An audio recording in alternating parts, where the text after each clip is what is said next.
All right. Hello, everyone. Welcome to our webinar today. I'm taking a look to see if folks are joining. And yes, I see folks joining, so that's great, Hannah. I think we'll go ahead and get started. So we've got here the name of the webinar on the screen, The Human Layer, What RevOps Pros Can Do That AI Never Will. Quick introductions, I'm Ashley Kim. I do customer engagement at Fullcast. We are a sales performance management platform. And so while I'm not in the RevOps trenches day by day, I work very closely with our customers who are and have really gained a lot of appreciation of the depth and breadth and complexity of that work. So I'm super excited to be doing this talk with you today, Hannah. I'd love for you to do a quick introduction for us as well. Thanks so much, Ashley. Hello, everyone. My name is Hannah Koh. I have actually just started a new role at a company called Vish up here in Canada, but have a long history working in RevOps and that revenue operations space. I'm really excited to have this conversation. I think we're hearing a lot right now about AI everywhere we go, and there's still such a human role to this. So I'm really excited to have that conversation and appreciate everyone taking the time to join us for it. Awesome. And so for the topic today, a quick introduction. I think as AI is changing every day, and we acknowledge that more and more of the things that we got hired to do are either partly or increasingly majority taken over by AI. I think it's a good opportunity for us to kind of be aware of what are the things that we as humans are bringing to our work, and in our case, specifically to RevOps, that is not going to be replaceable by AI, and in fact becomes even more important with AI. And it's interesting because the story behind how we came upon this topic, I think, is kind of the epitome or like a perfect exemplifier for why this matters so much. And I saw a post that you posted on LinkedIn. I'd love for you to share a little bit about that. Of course. So what happened that brought Ashley and I together is I had a conversation with my dad, who is the typical, let's say, Asian father. And growing up, we talked a lot about, what I should be doing for work. And one week, a couple of months ago, I had a conversation with him where he was saying, AI is killing all white collar jobs. I need you to learn how to do other things. Some examples he gave me were you should learn to drywall, you should learn to cut hair. And these are not things that have ever come up for us before. And, we had the conversation, we moved on. And then the week after, I'm not making this up, I went through a restructuring at the organization I was with at the time. And in going through that, I think anyone on this call who has gone through something similar, you go through the stages. And one of the stages for me was processing what had happened. And part of processing was writing this post about how, yes, AI is changing so many things and is impacting so many roles. But at the same time, you still need like the human piece, and the direct sort of like the analogy I used was you need the human sandwich or the AI sandwich, the AI sandwich, where you've got your human layer, your AI layer, and your human layer. So basically, you need the human looking at, what is coming in, what we need to actually use AI to build. You've got the AI, which does the bulk of the work, and the human layer on the other side, vetting this all and making sure what comes out the other side makes sense. And I called it the sandwich because the filling is great. We all love, like, no one's going to say no to just the meatballs and meatball sub. But if you don't have the two bread pieces and they're holding it together, it can just be really messy and might not actually be what people signed up for and wanted. So I'd written about it in that context and had a lot of great engagement on this on LinkedIn. And then Ashley found me, and here we are. Yeah, and I think the other thing that came up is that like the RevOps, interestingly enough, is already kind of and a lot of times a solitary kind of a little bit more not isolated per se, but you end up doing a lot of things on your own. And I found it also interesting how you mentioned that came up a lot when people were kind of reacting to your post and you were having conversations about that. And while it's not directly related to AI, I think it becomes more and more relevant again as we're talking about what it's like to be a human in this role and in this environment. I'm curious if there's anything else specifically about that nature of the work that feels especially relevant. Yeah, absolutely. That was a key piece of that engagement post, as you said, Ashley. And RevOps is really lonely. I mean, I think anyone on this call who is in revenue operations, has been in revenue operations, knows that. You could be doing the work in an organization, but your team around you may not be doing the exact same work. Most often they're not. It's not like you're on a sales team or a CS team where there's a whole bunch of you doing the exact same role. And Right. so when I put up this post and I put it out there, a lot of the engagement on it was about, you know, sort of the commentary that came up as I got into rooms full of revenue operations people at like networking events and just out in the world, where I'd go into these rooms, you do the introduction of like, hey, where are you at? What do you do? And I'd say like, actually, I was just impacted. And the first question that often still came up was like, ooh, did they replace you with AI? And I think when you think about operations, there's a lot of pieces that um, people think of as like maybe needing less human touch. You know, you work with Mm, a lot about data and about building out processes, and it feels very linear, which in a lot of ways AI is really good at. So I can understand that that connection that people were making. But the reality right. of it is that revenue operations is still deeply human. Like we're about operationalizing things that can be operationalized, but with a human lens, working with humans.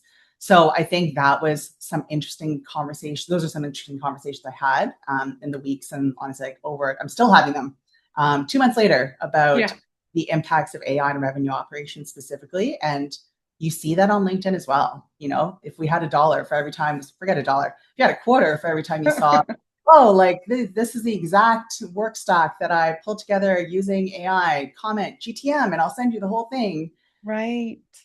I probably like would not need to be working maybe. Like there's a lot of posts out there about that. So I think it's a Right. really interesting space to be in and conversation to be having even 2 months after everything sort of really kicked off for me. Right. Right. Yeah. Um, Great. So I think we've kind of set the stage here. I think one thing that I'll throw out to the audience, as and when you have questions or comments or anything that you'd like to share, we'd love to get your insights through the chat or through the Q&A. Either of those is fine, and we'll keep an eye on that. Um, the segue, I guess, to pick up the thread, Hannah, of what you just said is kind of like we've done it already, but just kind of acknowledging, right? Like there is a lot that AI has taken off the plates of RevOps folks. We kind of brainstormed a bit here, right, as far as what is gone or shrinking and how the shift in the work is taking place between this time spent like manually pulling data and doing this kind of hands-on, processing work as it were, and now just reversing that entirely, and you need to spend the bulk of your time dealing with that. And I think where we landed, I guess before I move to the next one, is there anything you would add to this? I think this is kind of in some ways feels maybe self-explanatory, but maybe there's a little extra that you'd like to comment on, I guess, before we move to the next. Yeah, of course. I think when I look at a lot of the conversations, I'm going to call it like the fear-based conversations around AI and how it relates to roles like RevOps, that component of like it took my job is really incorrect. I think, first of all, RevOps is you have a never-ending pool. Like that backlog, I've heard this term used, um, as I listen to podcasts and things about AI and how it's being used in the workplace.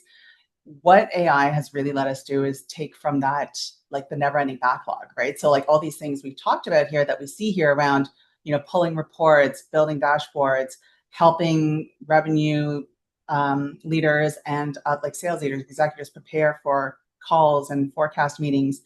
All these things are things that, like, when we as humans needed to have our hands in every single piece, it took up a lot of our time. And these are the things that AI is actually really, really good at in Right. terms of helping us aggregate the data, looking for those insights, analyses over large, large data sets. And I think this is where we're starting to see that shift now. I'm starting to see that shift in conversations I'm in and posts I see. But I think for a period in there, that wasn't what was happening. We really looked at it as like, well, if revenue operations isn't doing these things we're seeing on the screen, what are they doing? And I think if you're coming into it with that mindset, I think first of all, I think there's still a lot of people out there who don't fully understand what revenue operations does and what they're really there to do to support an org in doing.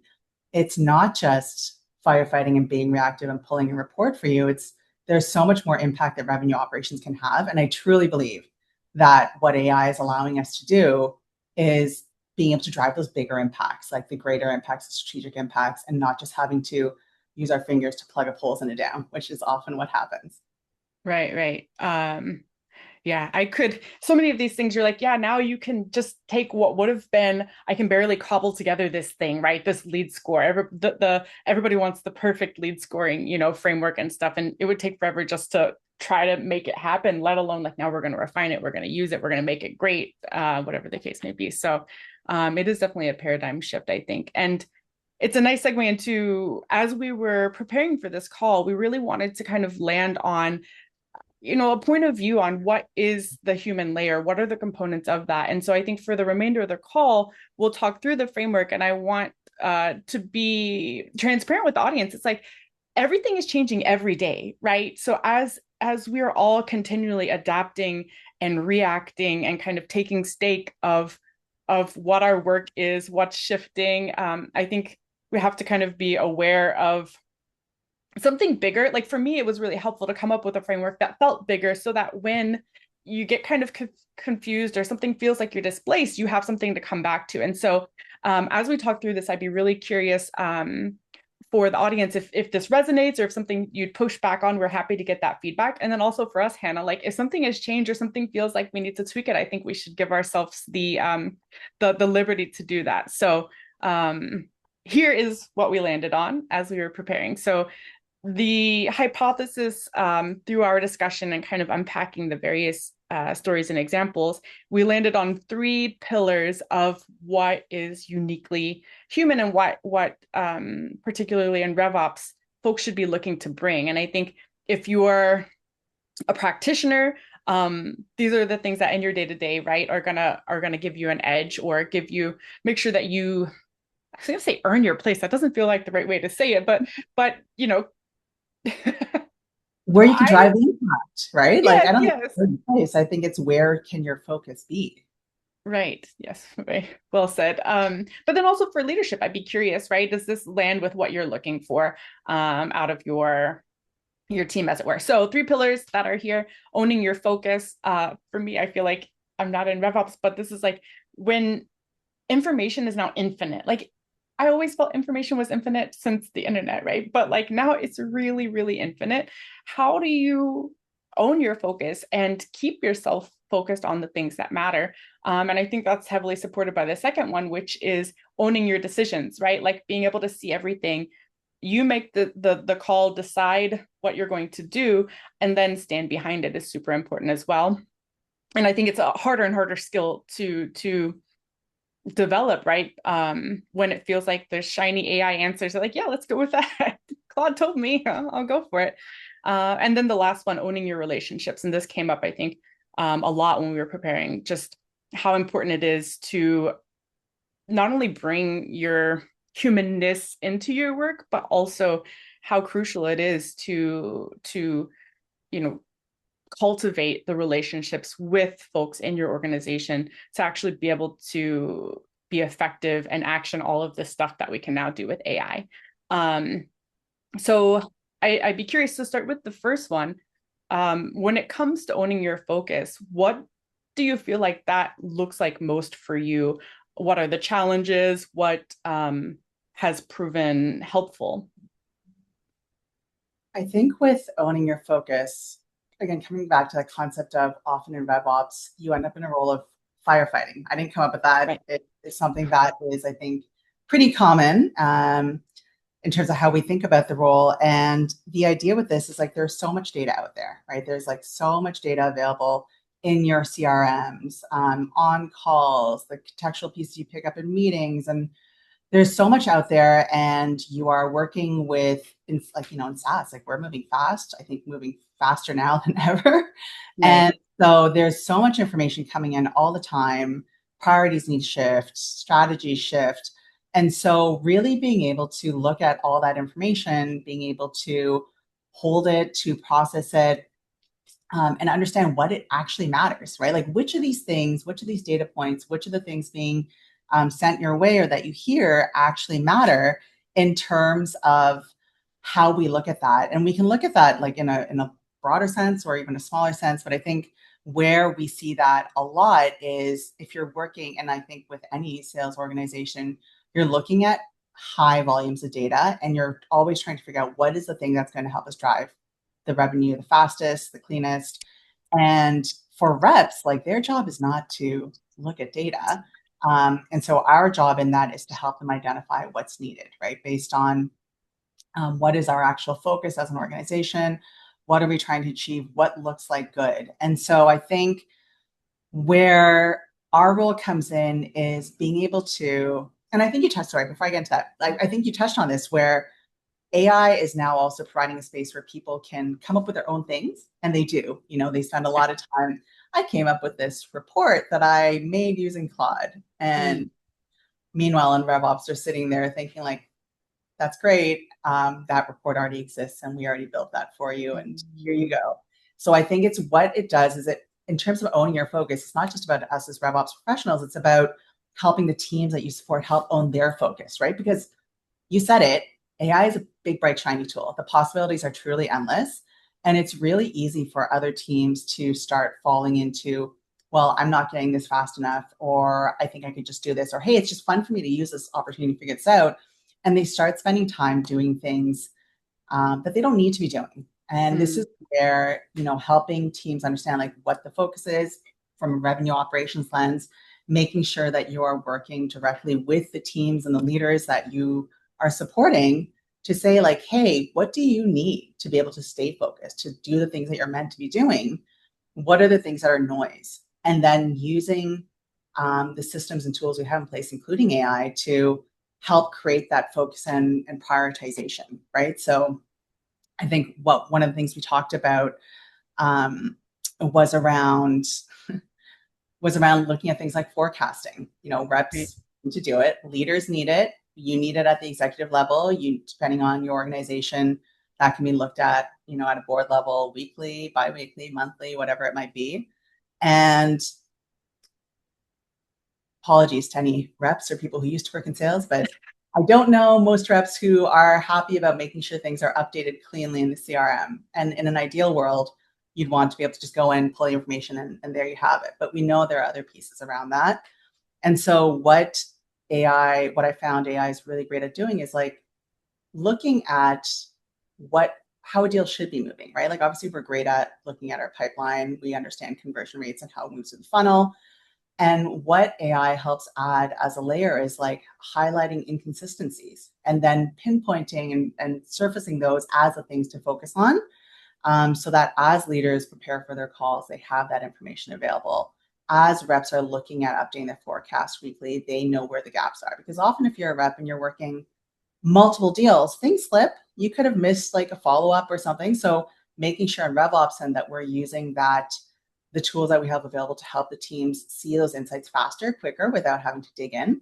I think that's really like the biggest focus of this is helping the teams own their focus to keep their eye on the prize, right? Not be distracted by the shiny objects, not get diverted off into pools and pools of data that they're being forced to swim through, being able to really use that to like hone what they actually need to be doing.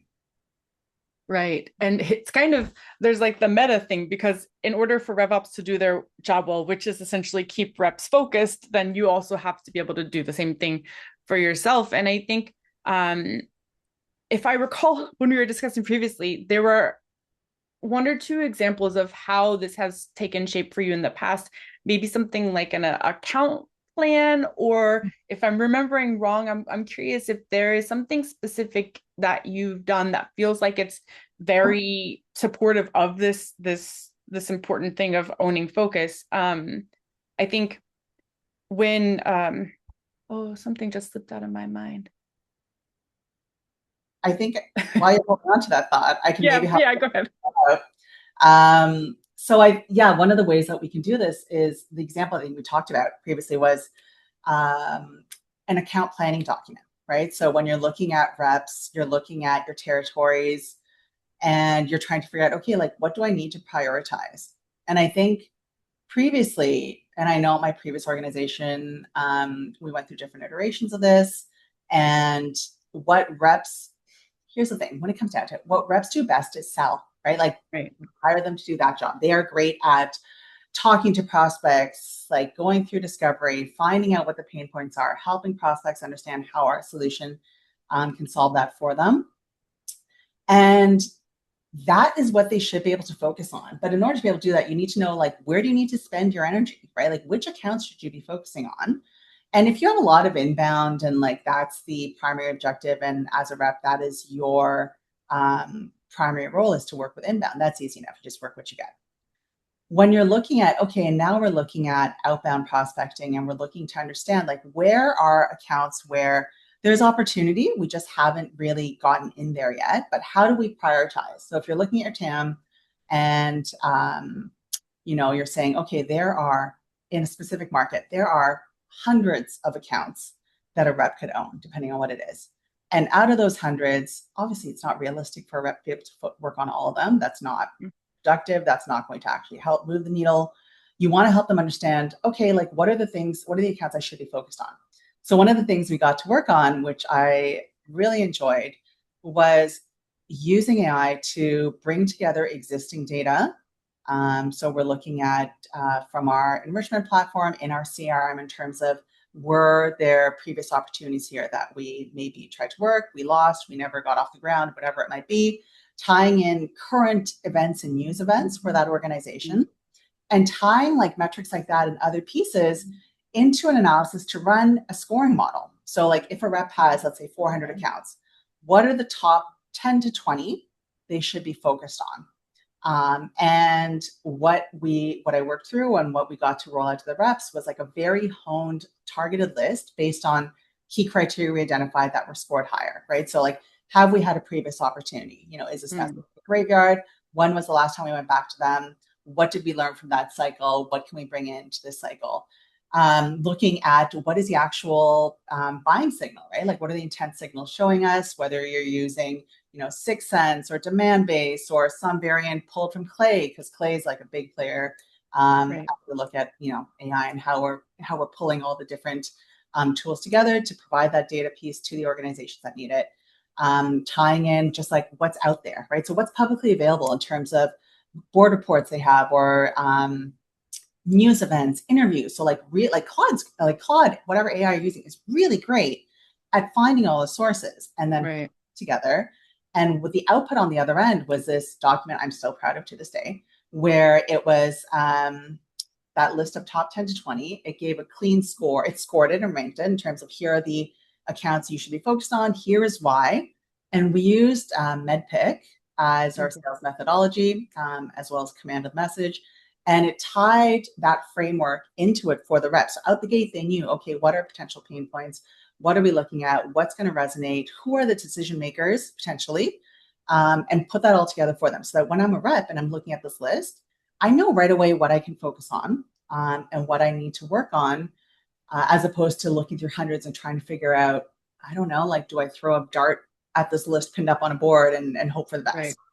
So I think like that's a really good use of AI in a revenue operations role to help teams own their focus, is like, where do I need to spend my energy? What does the data tell me? Right, right. And so many good things about that really kind of highlight it. You're not doing like the focus list is 10 to 20. And I think that's a great reminder that, yeah, you could run the data on way more accounts, right? But you're really focusing on surfacing this top list. So a great example of how you have to kind of pull the focus to really get the benefits. And then I imagine too, as you were working through that, and this goes to the decision making and judgment piece of it, but you're having to weigh and you have to tell the agent, like, here's what we're prioritizing based on what we know actually matters, and constraining that set versus trying to it's funny, our CTO has like always talks about data, right? And this is pre-AI. It's like everybody wants to come in and do these massive data overhauls. They want to analyze all the data. They want to clean all the data.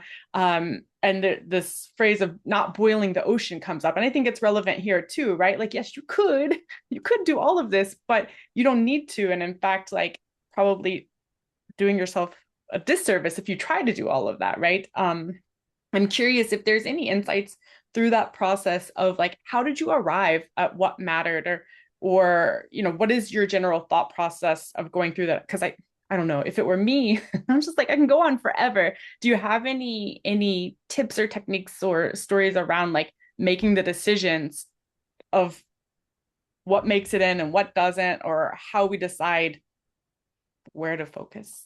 Yeah, absolutely.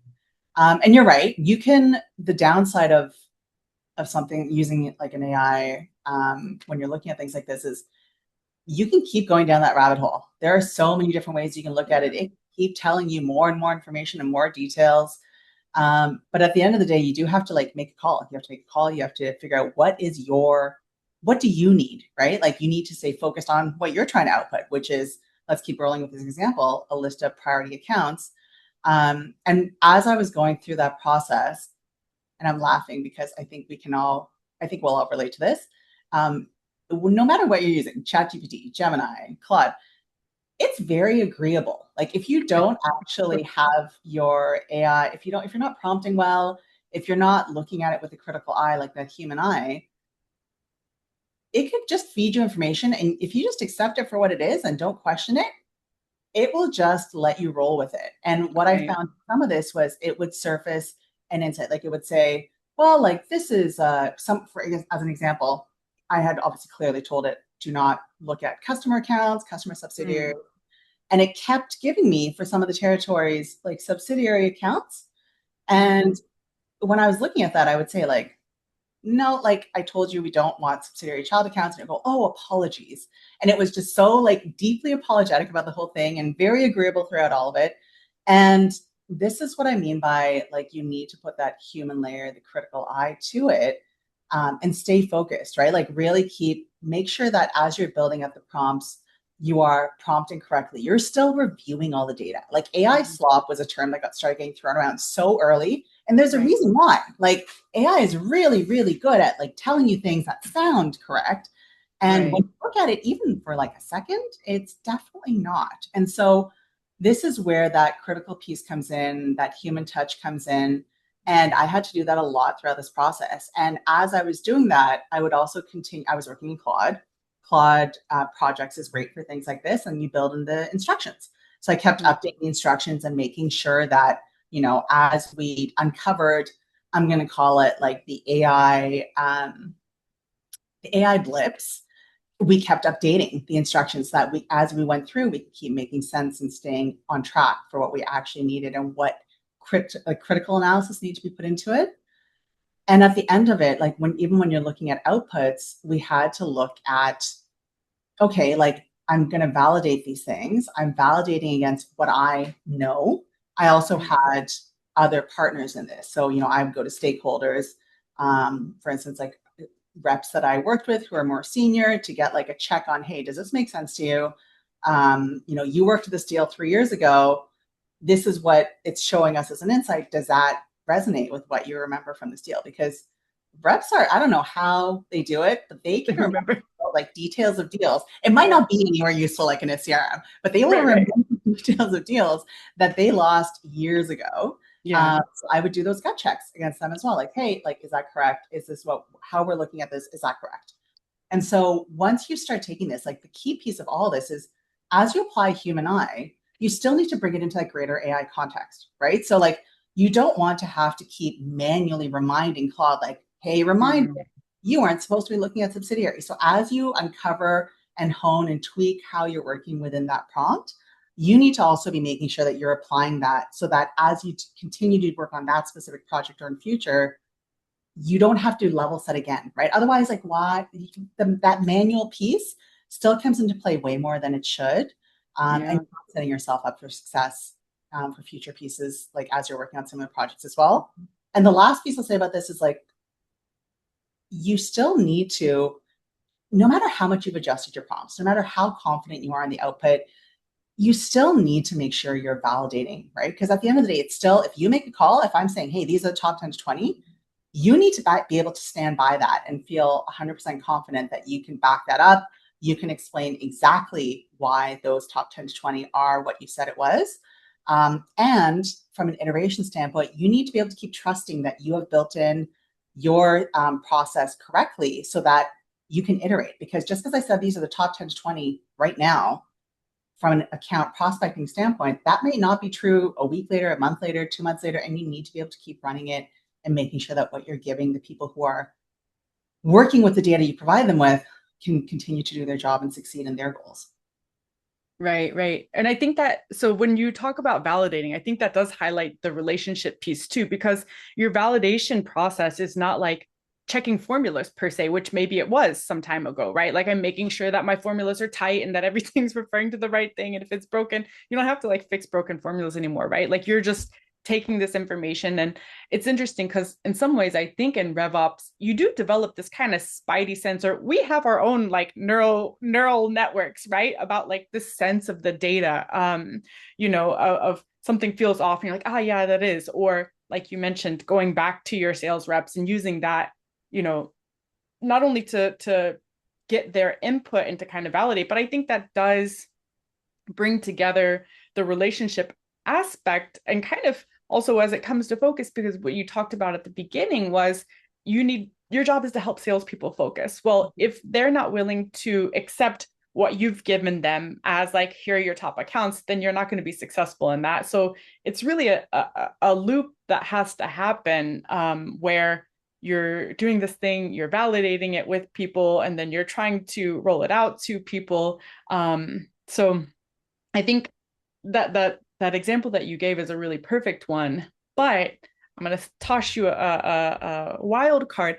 I wonder, this has come up, I think, and some of the other conversations that we've had at Fullcast regarding like build versus buy, and I think that, for example, the account list that you mentioned, you've built this whole thing, you have your project, you have your instructions and so forth, and now you're kind of a product manager, right? And I wonder if that also feels like something that I haven't been a product manager, but now everything that you build in some ways, like either it just stagnates or you have to develop that skill. I wonder what your thoughts on that are. Yeah. Way to throw me a curveball. I think you're right. There is that element to that, but I don't think that's new to RevOps, right? Like Okay. when you're in revenue operations, you're building out processes. I mean, you're building out reports, dashboards, all those things, but you're building out process, you're building in change.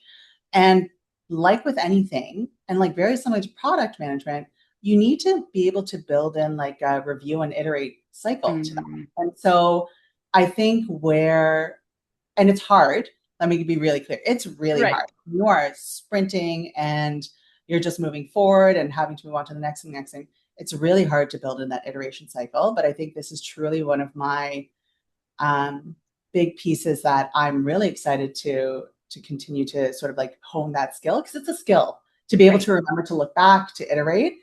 I think how we set up agents, how we set up projects, how we're pulling together things like coming back to account prioritization, or how we look at like pipeline analysis. The data changes, right? Like the data continues to change. As we learn new things, things change. New like things happen out in the world that are going to impact the data that is a source for how we have built these things.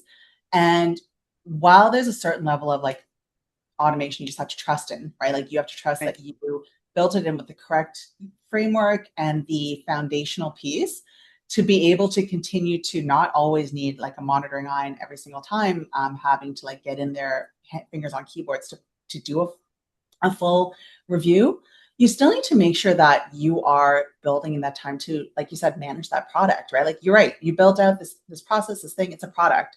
We might not think of it that way necessarily, but that just means then you need to make sure you're building in those key moments, right? Like, is it a trigger? Like something dramatically changes in the tool or the system, or we replace a tool in RevOps, for instance, that may have been feeding a data source.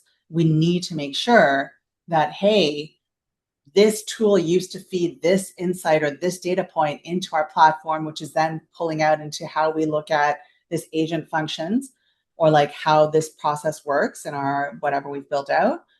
We need to make sure that that is still part of it. And like, I think that is, I'm not naive enough to think like we all remember to do that, right? And like transparently, I have definitely had the like oops moment where you thought you covered all your bases, and then you press go, like you go live on something and all of a sudden you're like, oh gosh, I forgot about this one thing, which is now, now that all this data has gone sideways, and we're gonna have to go in there and figure out how to backtrack and fix that. So I think that just becomes part of that iteration cycle, right? Like we look at like every time we update something, we basically treat it as a new release, right? Like what are all the impacts? We should already be doing that in RevOps, but what are the impacts? What do we need to review and update? And then on top of that, we need to look at, okay, if we, let's say nothing changed, none of those big triggers happen. Do we review this honestly, at the rate that everything's moving? I would say like monthly, if not a quarterly basis of like, hey, just got to check that like everything we built is working appropriately. Because the other side of this is when you're looking at things like agents and how they work, I think you'll always have the people who are really great at flagging, hey, like this thing is not doing what you guys built it to do. Or hey, this looks kind of weird. I don't know. Sometimes they're like, this looks weird. And you look at it and you're like, ooh, that does look weird. It's very obvious. And other times you're like, that spidey sense you talked to me, like, that seems off. I don't know why it's off, but I need to dig into this. Some people are great at flagging those. Other people are not. And then when those things are happening and the people like revenue operations teams aren't there to fix it for them, what you'll often see is, again, because AI makes it so easy, they go and create things on their own and process on their own. And now you need to now look at, this is producing something. And it may be fine, but the person who created it may not have noticed the tweak or like had that spidey sense available to like help them understand that maybe that's not getting them exactly what they actually need. Right. As well as now having to update what you own. So I think that human connection piece is so big in that. It's like, you need to own like making sure that you've built an iteration, like a review and iteration cycles into whatever you've produced. You can't always trust that people will come to you with the thing. So you need to then rely on those check-ins as part of that, right? And this is where often you rely on your go-to reps, your go-to leaders, the people who are critical. You lean on them to say like, hey, I haven't heard from you in a while. What's going on over here? Is this still working okay? Like, are you getting what you need from it? And having those checkpoints and making sure that we're reviewing and updating is such a big piece of still like what we're doing, that like human layer piece. Yeah. So it's always been there, but now perhaps amplified. And I think like the thing that what you said highlights is there's this kind of discipline aspect, accountability aspect that is also uniquely human, right? Like, and I feel like I, as much as anyone, just needs that reminder, like, yeah, you need to check back, you need to iterate, you need to make sure that like you don't just like, well, I built it and it's great, right? And just leave it because it's so easy. I think I guess what I'm getting at, because the lift is lighter for some of these things. Sometimes it is easier to kind of forget or not prioritize because you trust it or because it feels like so strong that like when that reminder for your operational cadence is on your calendar, it's like, oh yeah, that's, nobody said anything to me, to your point, like, yeah, nobody's saying anything, it must be working just fine. So maybe a fourth sub thing becomes just like, to your point, making sure that you view everything as an iteration and you come back to all the things that like, I don't know, I feel like we can all use a reminder, like, yeah, you actually got to check on things regularly. That's And probably it's, why I'm not in RevOps, because you all are good at that and I'm not good at that. I mean, I wouldn't say good at that, but ideally that's where I think every revenue operations person wants, right? Like like bluntly, we may not have the time sometimes, Right. but it's something that I think it's the dream. It's what we should be trying to do as we look at, because it's so much easier it's faster to build. Things are Right. faster to build now. And what that should also allow us to do then is allow us that time and capability to be able to look back to make sure things are working properly, to iterate where we need to. I'm not saying everything's an endless iteration. Let me be very clear. Some things you can just, you work through it, you deliver it, it's done, and you check in on it every whatever it is to make sure it's still functioning as expected, desired, and things are still accurate.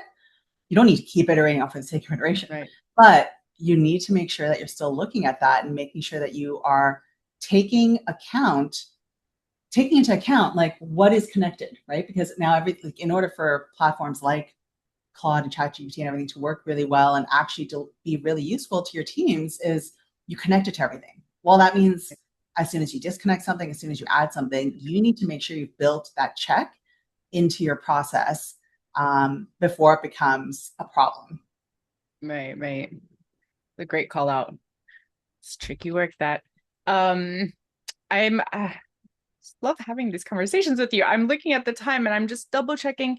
Yes, we put this one in because I think if in addition to those human things, Mhm. as we were talking, it's kind of like a reminder, right? That in RevOps, this is your job, right? Is to make sure that your sellers have as much time as possible to sell. And I think the thing that you mentioned in your last example was about people like spinning up their own, like because it is easy to spin up as soon as there's like a fleck of distrust in what you've built, like, oh, I'm just gonna go build this thing myself is even easier.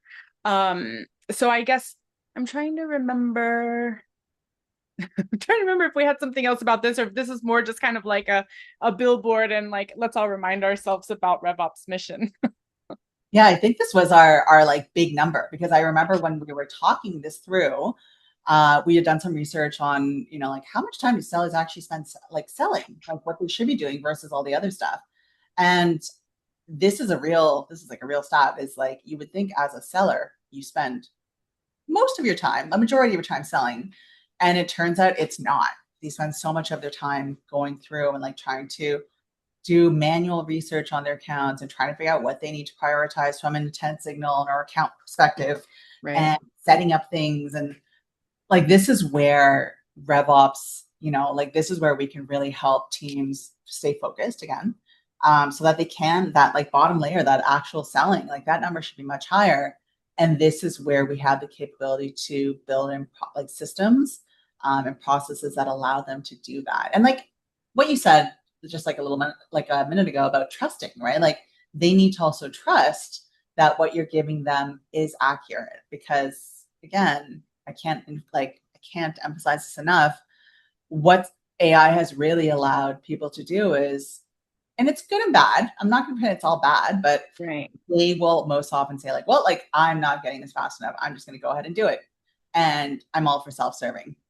But I right, think a lot of the time when you're trumping speed over accuracy, and some things are, you don't need perfection, you need progress. I get it. But when it comes to things like reporting or data, especially particularly around things that impact the org wide level of like being able to forecasting revenue, right? Like, what are we actually looking at to close in month and quarter and year? Those are things you need to have accurate. You need that. right, And most often, when people are throwing reports together who are not used to doing it and don't know the nuances, perhaps, of like what they're pulling together, there's a risk, right? And like a right, lot of this is about like risk management in terms of helping people balance getting things fast enough with making sure that what they get as an like as an end product is actually beneficial and not as posing like a greater risk to them or to the wider org. right, right. Yeah, great call outs. Um, so I think the last thing here, I feel like I should own my decision to keep Claude's title of three things to do on Monday. But to kind of close us out, you know, again, for me, it's this kind of discussion, I feel like maybe not revolutionary, but it's always a good reminder to kind of like the things that matter. Sometimes we get lost, or sometimes, in the sea of everything, right? You kind of get distracted. So I think as a final takeaway, if you could walk us through these core items here as like the actions that will help you to do what we talked about in terms of focus, decisions, and relationships. Yeah, of course. I think the biggest piece that RevOps still plays such a large role in is that, like we keep saying, in case the webinar title wasn't to give away the human layer, Right. talk to people, right? Like talk to your stakeholders, talk to the teams you're supporting. You can't fix a problem if you don't actually understand what the problem is.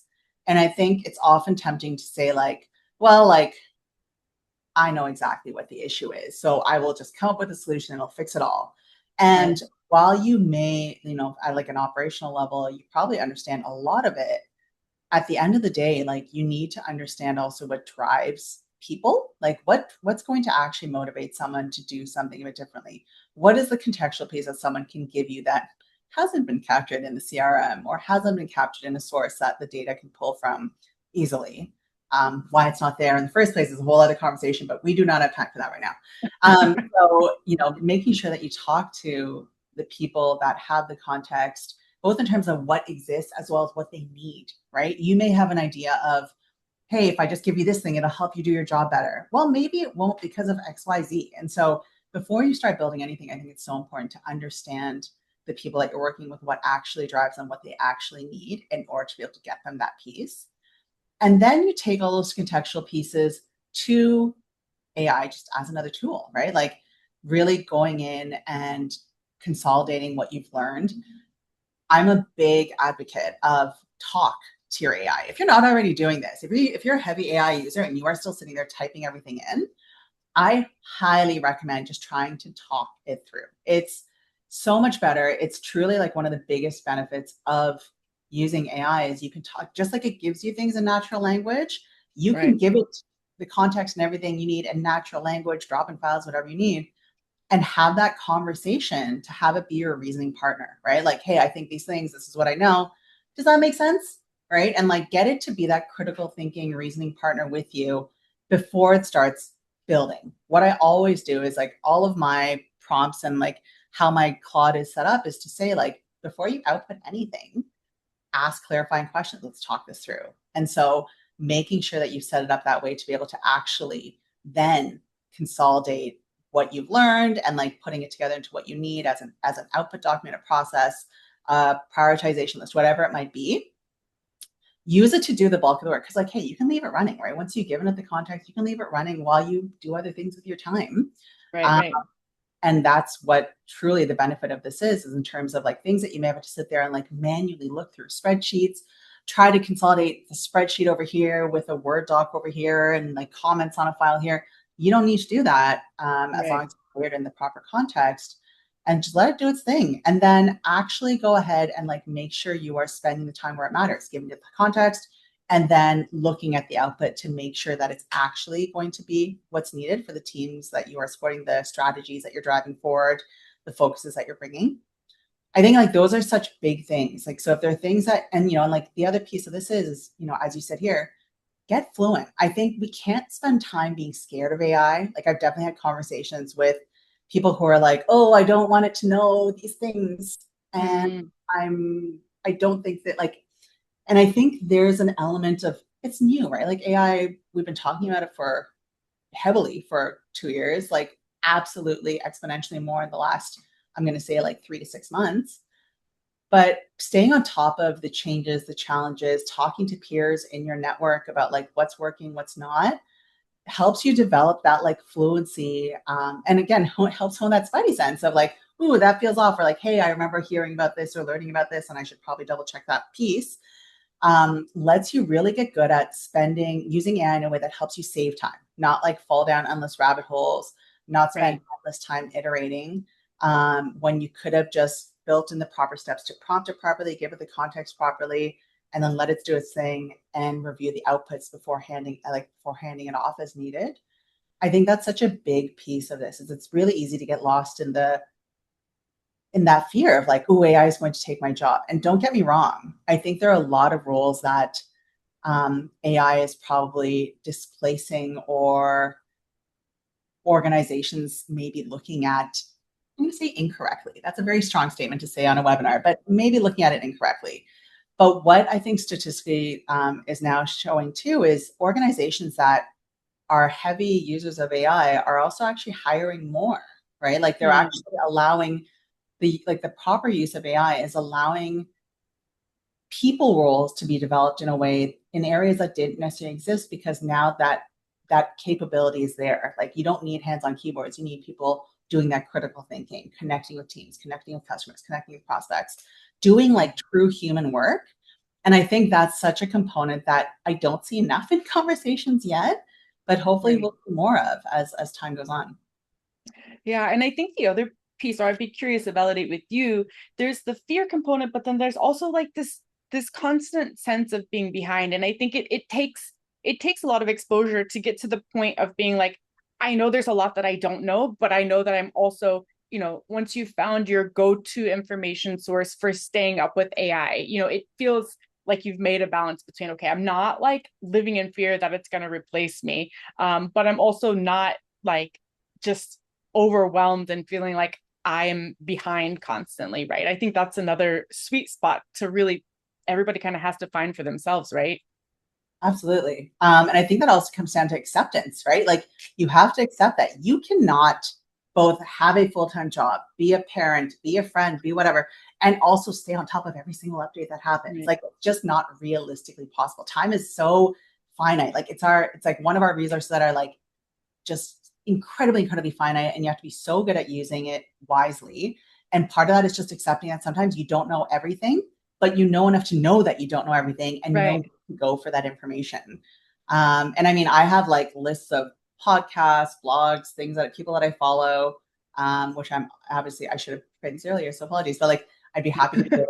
There's some great podcasts that I just listen to as part of a daily update, just as I'm getting ready for my day, and it keeps me on Yeah. top enough to know that there are big changes or these things have happened, and that gives me key things to focus on. Awesome.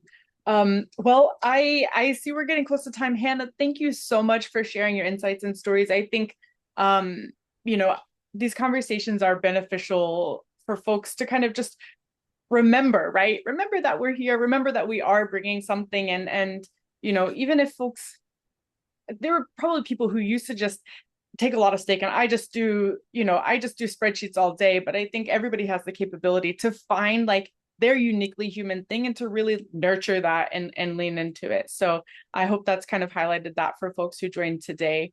um any parting thoughts? I think this was a really nice conclusion, but if there's any big firework you want to send us home with. No, I think that's truly it. I think the final firework is, of course, that element of timing is hilarious and unfortunate, but hilarious. And so Yeah. I think I don't think we need to take what my dad said that kicked off this whole conversation to heart. Yeah, Like right. learn a concrete skill, a hands-on skill. That's never a bad thing. But I don't think we need to be worried in that sense that it's going to displace what we do, particularly in areas like RevOps, because there's still such a human element to everything that we're working on. Great call out. Awesome. Thank you so much for your time. We will send the recording out to folks who signed up. And I look forward to talking to you again, Hannah. Thanks so much for having me, Ashley, and thanks for joining us, everyone. Thank you. Take care.